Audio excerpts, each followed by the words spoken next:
Hi everyone, welcome to my channel. My name is Tammy Reger, and I am here to help you get into the stream of consciousness that will help you be able to jump into the reality that you want, really create the reality you want and align to it. Um, I normally don't do videos on Thursdays, but because of the holidays, I'm all screwed up. And I really wanted to jump on and share some of the things that I have been being shared with myself and having my own epiphanies about the stream of consciousness and quantum jumping and timeline and all that stuff. Um, it's just Thursdays are normally really heavy client days, and it is today, but because New Year's Day and New Year's Eve, I'm all screwed up. Okay, I'm glad the holidays are over. I love them so much, but at the same time, usually by now I'm just like I'm done. So I'm here. So I want to talk about today about your imagination. So many of us have very false beliefs about or limitations on what the imagination is. And as a child, we are constantly in this imaginal state. Maybe you had, I can't think of like a snuffleupagus or an imaginary friend as a child that you used to talk to, or you were very imaginative. You children, if you watch them play, they're always making up stories in their lives with whatever figures they're playing with. You know, for me, it was strawberry shortcake or a Barbie. I didn't really do Barbies, but doll houses.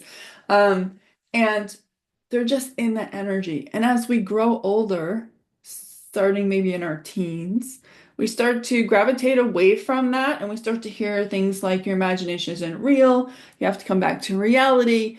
And then we lose the awareness of what our imagination really is, even though we may think that our imagination isn't real or that it doesn't have any pertinence to our lives. It is not true. Our imagination doesn't shut off somewhere in your teens. That does not happen. It continuously goes with you all through your life. The issue is that your imagination at some point turns on you. Many of us, it turns on us. It becomes our prisoner instead of our expander. When we're a child, for most of us, and not all the time, we've all had dreams that weren't good, or maybe we thought there was a monster under the bed, or maybe we were afraid of the dark. So even as a child, sometimes your imagination can be your prisoner. But as adults, we seem to be using our imagination more for what could go wrong instead of what could go right. And with the stream of consciousness, you are entering a phase where you're choosing to use that energy, to use your imagination to create new and exciting things for yourself and potentially the world, depending on what your purpose and mission is, which is something I will talk about in other videos. And over the last couple of weeks, I've noticed that I have a super active imagination. I kind of already had seen it when I wrote the book because I was like, wow, I have a wild imagination. But when I started to really listen to the stories I would tell myself on a daily basis, I started to realize that the stories that I was creating in my imagination were actually limiting my ability to exist in the world that I wanted to. So while I've worked on my inner reality for over a decade, limiting beliefs, emotional triggers, energetic trauma, all those things, I was still having struggle. Like I was still struggling with some things, which is normal. There's no perfection here. There's no ending. You're constantly expanding and growing and shedding. It's just part of being a soul in a human experience. But I started to notice how I was using my imagination for things that I didn't want, or things that I feared, or ways I was limiting myself. And really, you do this by listening to the stories you tell yourself every day. And we all do this.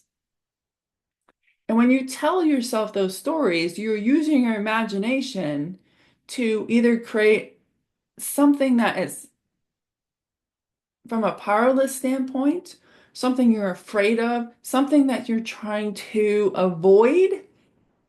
And when we imagine those things, then that is what becomes our reality. Your imagination is the first step in you creating your reality. So when you imagine what your future is going to be or what you want now, are you doing it from a place of joy and empowerment or from a place of scarcity, fear, and lack?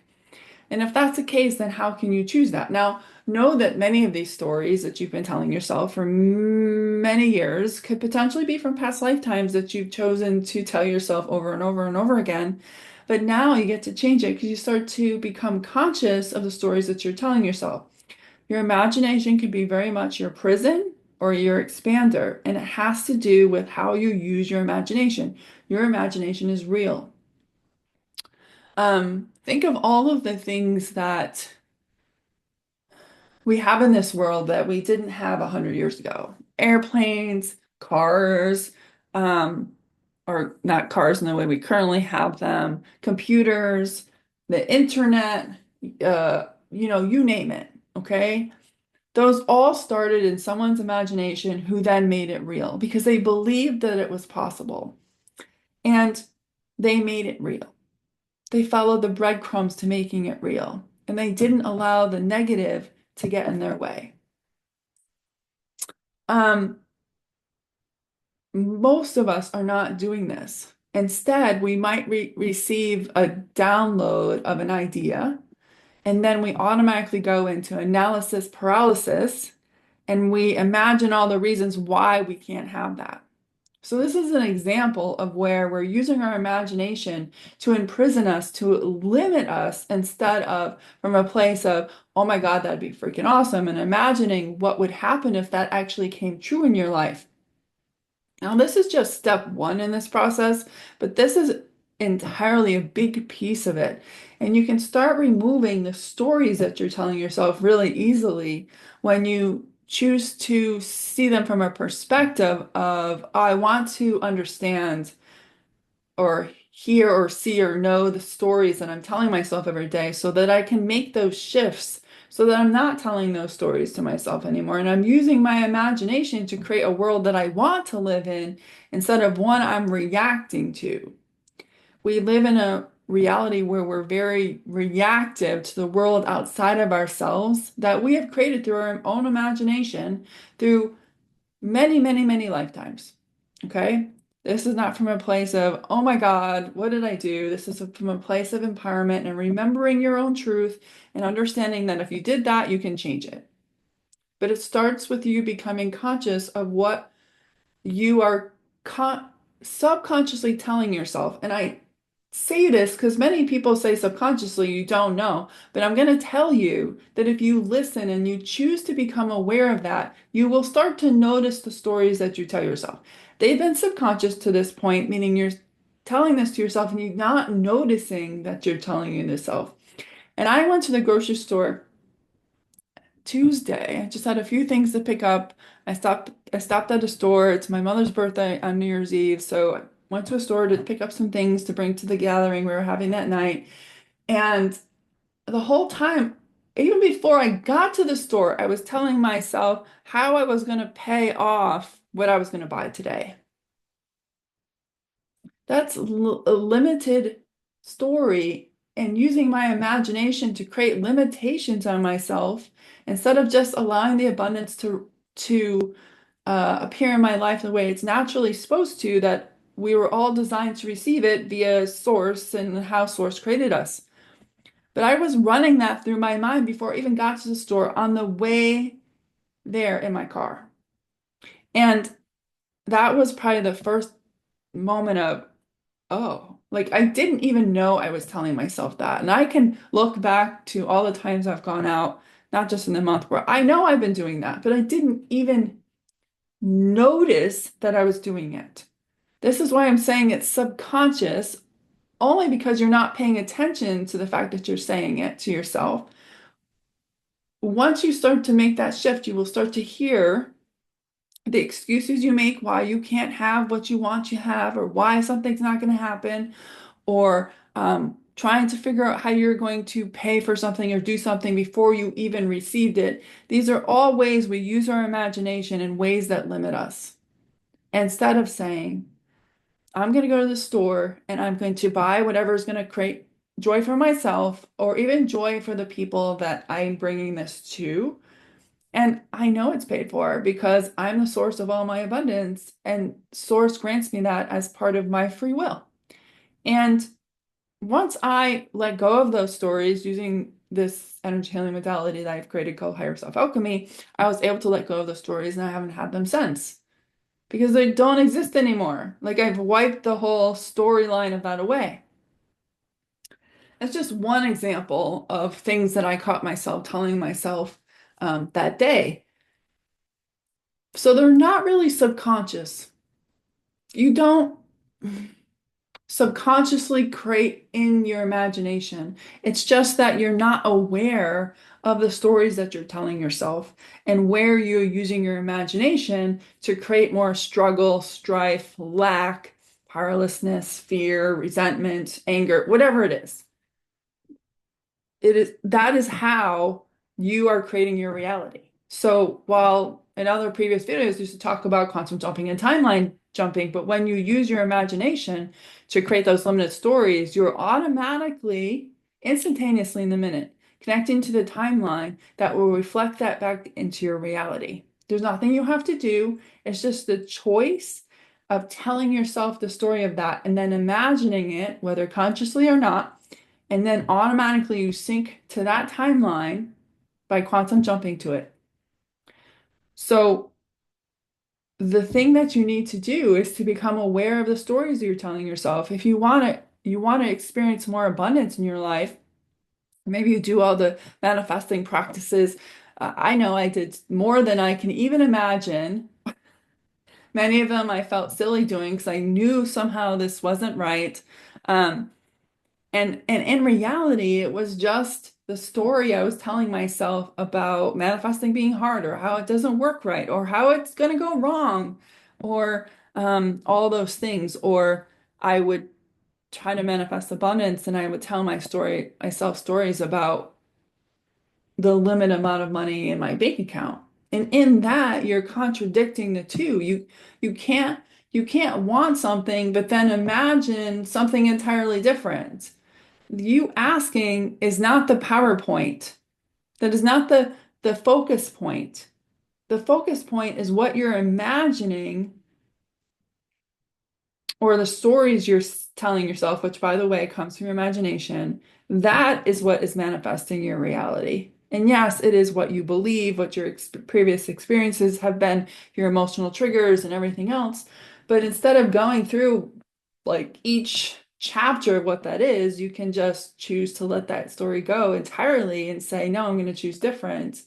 I want to have this abundance, and I am choosing to imagine a world where I can go to the grocery store or any store and buy whatever the hell I want and not and know that the money's there because that's who I am as a source.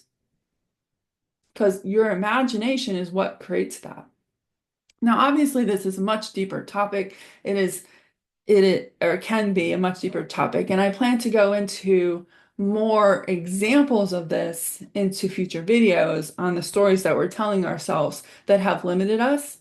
One last point on this. I really want you to understand the potence of these stories because there are many things that many of us, including myself, had seen as limitations that were outside of ourselves in the world. So, healthcare systems, politics, companies, um, banks, jobs, all of those things. And what happens is we live in a world of duality. So there's going to be other people that have other ideas, stories about how the world is supposed to work. And somewhere along the way, whether this lifetime or another lifetime, doesn't matter, you have chosen, subconsciously or not, that their story was now going to be true in your story. So none of that is happening outside of you because of something outside of you. It's because at some point, whether you chose it or not, you chose for their part of the story. Let's say that a big one is that all the money is in the hands of the 1% or the elite. That is a story that someone told you at some point, and very much could go back to Atlantis, I'll be honest.